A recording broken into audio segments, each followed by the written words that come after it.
The hospital room was dim. My grandfather's breath was shallow, and I was holding his hand. My family? Gone. No one had bothered to show up.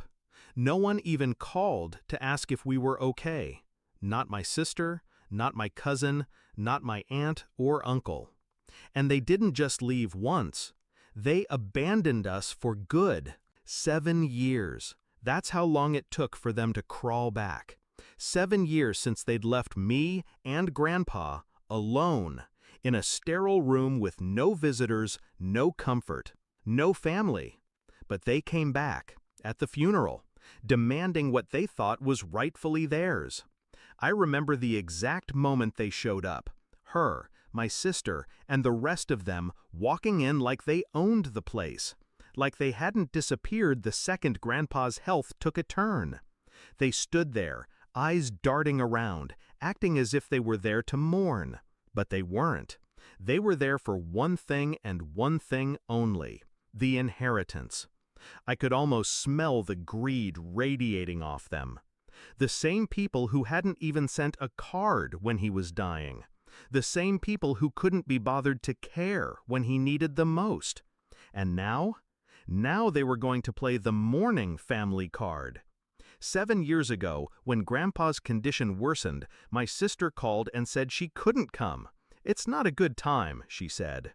But when the inheritance came up in conversation, suddenly she had a lot of time on her hands. I was the one who stayed by Grandpa's side. I was the one who watched him deteriorate. Every shift, every change, every slight improvement, I was there, holding his hand, giving him the dignity he deserved. While they partied, while they lived their lives. Then came the day I realized the betrayal was complete. Grandpa's health was failing, and I tried reaching out to them, just to ask for help, even if it was just emotional support. But my sister, she refused to answer. No calls, no texts. And then the call came. The lawyer's office wanted to discuss Grandpa's will. That's when it clicked. I didn't scream, I didn't cry, I just closed the door and started thinking. I knew I couldn't let them take it. I couldn't let them win. They thought I was weak. They thought I'd crumble under the weight of their abandonment. But they didn't understand who they were dealing with. I kept things quiet.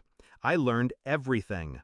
The financials, the investments Grandpa had made over the years, the debts my family had racked up in his name without his consent. I knew everything. And when I saw the opportunity, I took it.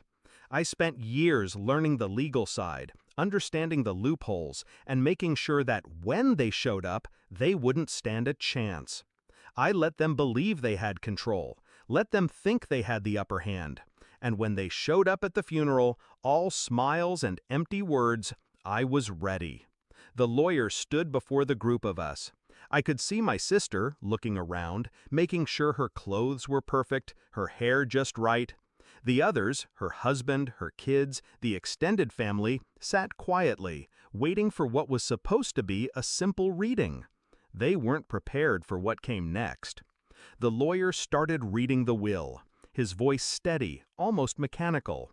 I, Raymond Aldridge, being of sound mind and body, hereby bequeath my entire estate, assets, and holdings to my granddaughter, Claire Aldridge, with the following conditions. My sister's face dropped first. Her husband's smirk disappeared. The remaining assets are to be sold and the proceeds donated to the hospital where I received care during my final months. No inheritance will be given to any individual who failed to show loyalty or care during my time of need. The room went silent. It was beautiful. Their jaws went slack. They all sat there, stunned. I could feel the weight of the moment, the realization that their greed had betrayed them in the most poetic way. They tried to argue, of course they did. They tried to scream, but the lawyer was prepared. "No," he cut them off. "The will is clear. No changes. You have no claim here." I don't know how long they argued after that.